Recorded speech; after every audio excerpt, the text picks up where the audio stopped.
উপনিৰ্বাচনৰ কথা চলিছে আৰু বিৰোধী ঐক্য মঞ্চৰ মাজত এতিয়া দেখিবলৈ পোৱা গৈছে বাক বিতণ্ডা বা এই বিষয়ত আপুনি কি ক'ব? চাওক, এদিন নহয় এদিনটো সেইটো হ'বলগীয়া আছিলেই আৰু সেইটো খুব সম্ভৱ পৰিস্ফুট আপোনালোকে সময়ে সময়ে দেখা পাই থাকিব। ভাৰতীয় জনতা পাৰ্টীয়ে সাংগঠনিকভাৱে যথেষ্ট শক্তিশালীভাৱে কাম কৰি আছে আৰু অসমৰ ৰাইজেও ভাৰতীয় জনতা পাৰ্টীক আদৰি লৈছে।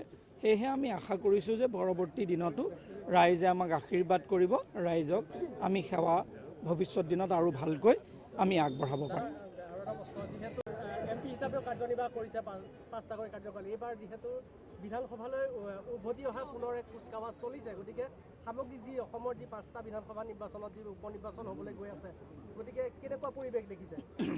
চাওক, আমাৰ আপোনালোকে যদি চাই আটাইকেইটা বিধানসভা সমষ্টিত বিজেপিৰ বা মিত্ৰ দলৰ খুব ভাল পৰিৱেশ। কাৰণ আপুনি বঙাইগাঁও, চিডলি, বিহালী বা আমাৰ চামগুৰি আৰু আমাৰ আপোনালোকে ধলাই, চামগুৰিৰ বাহিৰে আটাইকেইখন আমাৰ দলৰ বিধায়ক আছিলে। তো চামগুৰিটোৰ কাৰণেও আমি সকলোৱে চেষ্টা কৰিছোঁ। মাননীয় মুখ্যমন্ত্ৰীয়ে কৈছে ইতিমধ্যে। তো আমাৰ প্ৰয়াস থাকিব যে ৰাইজৰ ওচৰলৈ যোৱা, ৰাইজৰ আশীৰ্বাদ বিচৰা, আৰু আমি আশা কৰিছোঁ ৰাইজে আমাক আশীৰ্বাদ এইবাৰ উপনিৰ্বাচনত খুব ভালকৈ কৰিব। কাৰণ দিল্লীতো নৰেন্দ্ৰ মোদীৰ চৰকাৰ, অসমতো হিমন্ত বিশ্ব শৰ্মা ডাঙৰীয়াৰ নেতৃত্বত চৰকাৰ চলি আছে। ৰাইজ চৰকাৰৰ লগত থাকি নিজৰ সমষ্টিৰ উন্নয়ন হোৱাটো সকলোৱে বিচাৰে। সেইকাৰণে আমি আশা কৰিছোঁ উপনিৰ্বাচন আমাৰ খুব ভাল ফলাফল হ'ব।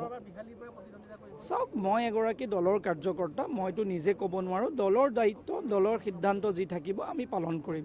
দলে যি সিদ্ধান্ত দিব সেইটোৱে মই পালন কৰিম। মই ইমানখিনিয়ে ক'ব পাৰোঁ। ঠিক আছে, ধন্যবাদ।